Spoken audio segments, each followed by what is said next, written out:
We've all had our moment when we decided to drop $1 or maybe even $100 for something we really want. But $1 million? Now that's a bit too steep. Well, I hate to break it to you, but unless you're secretly hiding King Solomon's fortune under your mattress, you might want to think twice before considering the top costliest items ever. Doesn't matter if you're a dollar pincher or a huge spender, these insanely expensive things know just how to get your head spinning. Garçon à la pipe. Is there a name that screams success more than Pablo Picasso? I doubt it. And in case you're not sure what I mean, all you need is a peek at the Garçon à la pipe. This painting once wore the crown as the most expensive piece of unique art with a mind-boggling price tag of $104 million. Yep, that's a whole lot of zeros for a painting. Picasso's name alone could probably make a stick figure doodle worth a fortune. But what really tickled those art collectors' fancies was the rarity of his original paintings, especially from his blue period. The Garçon à la pipe perfectly captures the introspective themes of that time, showcasing Picasso's absolute mastery at painting emotions with his brushstrokes.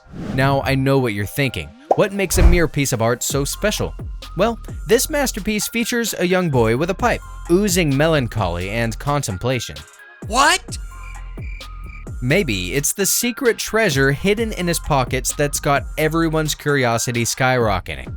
Who knows? But here's the craziest part. Back in 2004, this painting sent shockwaves through the world of art by selling for a record-breaking $104 million. And while they never officially spilled the beans on who the lucky buyer was, word on the street is it might have been Guido Barria, head honcho of the Barria Group. It's not just any fancy, expensive painting, but it's a shrine to Picasso's brilliance. Mercedes-Benz 300 SLR. Even if you were to drain your bank account altogether, you're still way too poor to get this one on our list. Yep, if Pixar ever decides to give Beauty and the Beast a revamp with anthropomorphic cars, the Mercedes-Benz 300 SLR is ready to steal the show in a double act. The 300 SLR is like a Hollywood star that can play both leading roles effortlessly. It's got that elegant curve and polished exterior to embody the suave prince who tragically turns into a beast. And when it's time for the beast to show off its ferocious side, this car would roar to life, revealing its raw power and unrelenting speed. No less than drama on wheels. But that's not all, because this is one of those luxury possessions that would make a better belle than Emma Watson herself. The good news is there are two of these bad boys, so Pixar can run with this wild idea. The bad news? Well, the budget might just be a teensy bit overboard. Each of these unique 1955 supercars sold at an auction for a jaw-dropping $143 million apiece in May of 2022. That's some serious treasure right there. We probably don't know who the lucky owner is, but you can bet they're living the dream of breathing the exorbitant acquisitions. The card players.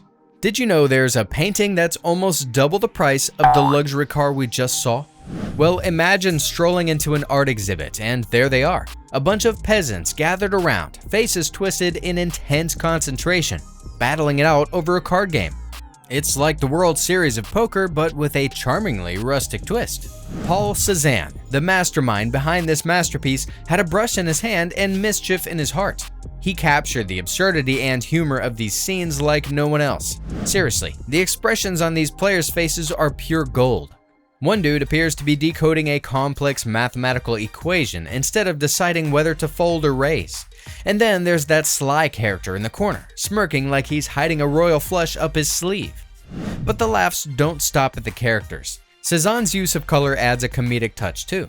Plus, these peasants are sporting outfits that look like they raided a discount thrift store just before the big game. Now, here's where it gets really funny. The Qatar royal family thought this painting was such a riot that they forked over a jaw-dropping $275 million for it. Yep, maybe they just wanted to poke fun at peasants without causing a rebellion. I can't help but wonder where they plan to put this masterpiece. But when it comes to the valuables list, nothing's worth more than private jets, right? But before I head to the jets that take your breath away, don't forget to hit the subscribe button. And I bet even the world's most expensive item couldn't buy you a better deal. The Dream Jet. They say the Dream Jet is just one of the most expensive private planes in the world. I'd say the Dream Jet isn't just a plane, it's an ultra-luxurious palace on wings. This thing's so fancy that you might just refuse to step off when you land. The moment you step inside this engineering marvel, it's like you've entered into a world where opulence knows no bounds. The Dream Jet is actually a Boeing 787 BBJ that underwent a lavish makeover to become the most luxurious private jet ever built. Not willing to step off from this million-dollar item totally makes sense now. You've got grand marble flooring, intricately carved wooden accents, and artwork that would make the Louvre jealous. And let's not forget the entertainment. Advanced tech is at your fingertips with interactive touchscreens and sound systems that'll envelop you in a world of audiovisual splendor. There's even a cinema-quality theater on board, so you can watch the latest blockbusters or your favorite classics in absolute comfort. But hey, this beauty wouldn't come cheap. It's a freaking $300 million.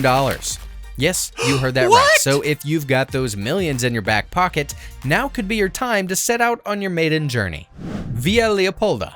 If those rare collectibles weren't enough, let me whisk you away to the Via Leopolda, a dazzling jewel in the tiara of the French Riviera. This place is the very essence of extravagance. Let's begin with what holds an exceptional value. You guessed it right, gardens. They're like a symphony of nature where flowers and trees are competing for attention.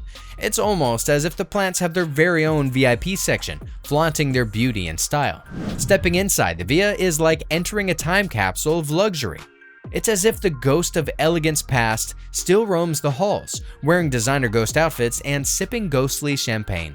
The chandeliers hang like crystal stalactites, tempting you to resist the urge to play a rousing game of limbo beneath them. And the ceilings? Well, they soar higher than the aspirations of a pogo stick champion. Now, let's jump to the eye-popping price tag. You can experience all this splendor for the bargain price of $1 gazillion. If not a gazillion, you need a small country's GDP just to consider it. This luxurious paradise is worth $506 million. So if you think you need a luxurious retreat that comes with the side order of botanical one-upsmanship, Via Leopolda is your place. Koh-i-Noor Diamond. If you think you know what valuable objects look like, wait till you find out about the gem that might make you a tad jealous of Camilla's bling. You guessed it right. I'm referring to the one and only Koh-i-Noor Diamond. In case you don't know what makes it so special, you are seriously missing out. This sparkling marvel, mined from India's Golconda region, has a reputation for bringing good luck to men and disaster to women. But hey, Queen Elizabeth wore it for 71 years and didn't exactly have a bad run. Now, some in India are hinting they want it back. But with Britain's crown jewel being a giant global jewelry heist, I can only wish them good luck with that. The Koh-i-Noor weighs a whopping 105.6 carats and cost a jaw-dropping $591 million. It's not cursed, it's just a blingy powerhouse that even King Charles might envy. But guess what? Some Indians seem to be playing much smarter with their time. That brings us to the next extravagant belonging on our list, the Antilia Mansion. Among all the pricey items, the granddaddy of all homes in Mumbai, the Antilia Mansion is my personal favorite. Mukesh Ambani, India's richest guy, lives there. No wonder this place is no ordinary house. Imagine a modern palace with more windows and balconies than you can count, sparkling in the sun like it's auditioning for a Disney movie. Inside, it's a world of pure luxury. Lavish halls, rooms fit for royalty, and a ballroom that's probably seen more dance moves than TikTok. They've even got an ice room where it's winter all year round. And that's just to show the ordinary people what the ultra-rich chilling looks like. To keep this place running, a small army of 600 servants does everything, from polishing the luxury cars to keeping the gardens lush. This masterpiece cost Ambani a cool $2 billion, making it the priciest private home ever built. Trust me, it's so fancy that even the fanciest people are left gasping for air. International Space Station. Here comes the world's priciest object that'll sweep you off your feet right away. Only Bernard Arnault and Elon Musk could even dream of affording this one. You guessed it right, it's none other than the International Space Station. Now let's talk numbers. The ISS is like the Lamborghini of space, and it comes with an incredible price tag of $150 billion. Yep, you heard that right, $150 billion. After all, building a space crib isn't exactly a budget-friendly DIY project.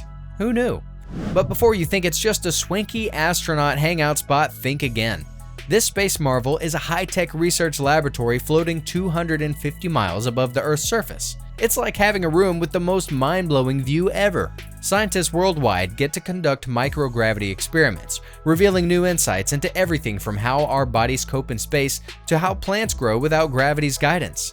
It's like one giant cosmic science fair, minus the baking.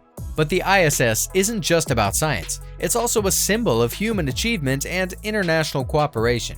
I mean, while we're bickering down here on Earth, up there in space, they managed to work together like one big cosmic family. Now if only we could bring that same atmosphere from space down here.